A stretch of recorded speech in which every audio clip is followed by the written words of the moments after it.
सिंचाई परियोजना 396.21 करोड़ की प्रशासकीय स्वीकृति प्रदान की गई। खकनार तहसील के 26 गांवों की 11,040 हेक्टेयर भूमि में सिंचाई होगी, जिसमें 10,400 कृषक परिवारों को लाभ होगा। इसी के साथ सुल्तानपुर उद्वहन सिंचाई परियोजना जो रायसेन जिले की है, इसमें 115.99 करोड़ की प्रशासकीय स्वीकृति प्रदान की गई है। 20 गांवों की 5,700 हेक्टेयर भूमि में सिंचाई होगी, इसमें 3,100 कृषकों को इसका लाभ मिलेगा। रायसेन जिले की ही बरेली तहसील की बारना उद्वहन सिंचाई परियोजना की लागत 386.22 करोड़ की प्रशासकीय स्वीकृति प्रदान की गई है। खरनार तहसील के 36 गांवों की 15,000 हेक्टेयर भूमि में सिंचाई उपलब्ध होगी, जिसमें 6,800 कृषक परिवारों को लाभ मिलेगा। तो कुल मिला के 20,000 किसानों को सीधे इसका लाभ मिलेगा और एक बड़ी तीनों परियोजनाएं मंजूर हुई हैं। आबकारी नीति के निर्धारण हेतु मंत्रिपरिषद समिति के गठन की स्वीकृति कैबिनेट ने दी है।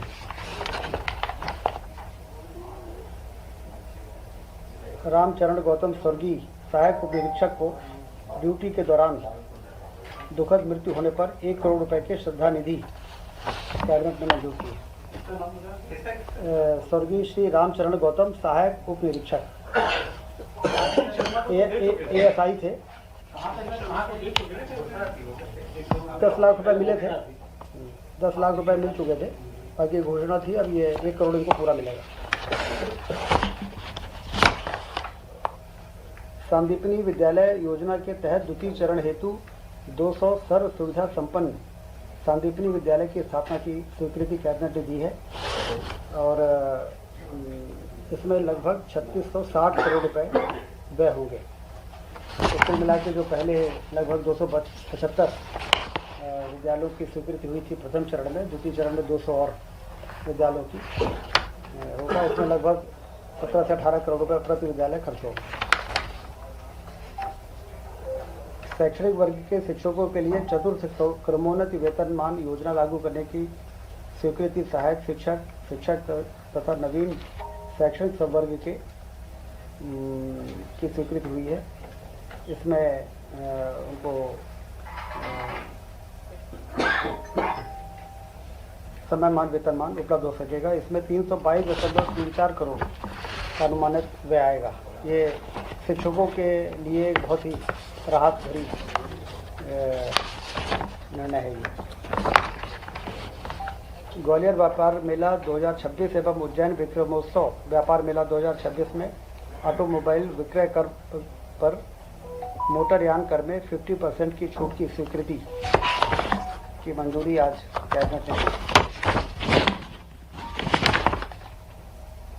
मंत्रिपरिषद द्वारा सिंघर्ष 2028 को दृष्टिगत रखते हुए उज्जैन संभाग की जल आवर्धन योजना लगभग 1133.67 करोड़ की स्वीकृति प्रदान की गई।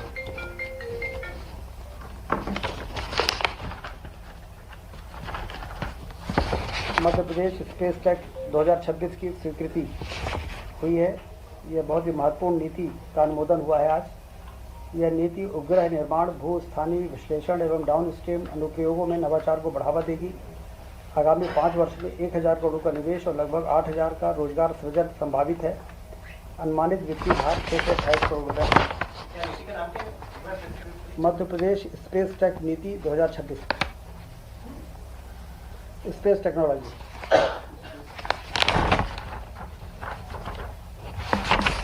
सोलर सेल स्टोरेज प्रदाय परियोजना की स्वीकृति। सोलर को स्टोरेज करने की टेक्नोलॉजी अब विकसित हो गई है। चाहे हम उसको बैटरी में स्टोर करें, चाहे हम सोलर पंप के द्वारा लिफ्ट करके और कोई डैम बना के और उसको स्टोरेज करें। और जब पीक आवर्स आता है तो सोलर के द्वारा बनाई गई बिजली को भी हम रात में भी यूज़ कर सकते हैं। ये जो नवाचार तेज़ी से आगे बढ़ रहा है प्रधानमंत्री जी के नेतृत्व में, उसमें मध्य प्रदेश बहुत सक्रिय है।